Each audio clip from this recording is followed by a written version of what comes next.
I'm Tom Tercio. I'm a data chef in the HANA Global Center of Excellence. I'd like to talk to you about a tasty recipe we did here in the city of San Diego where I'm standing today.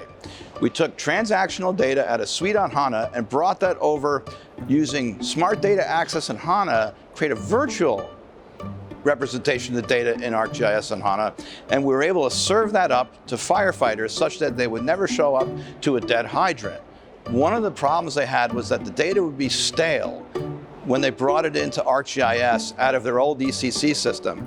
But because both now run in HANA, it's easy to use Smart Data Access to reach in, get the fire hydrant status, such that when the firefighters arrive in the truck on the ArcGIS viewer, they'll see the hydrant status and never pull up to a dead hydrant.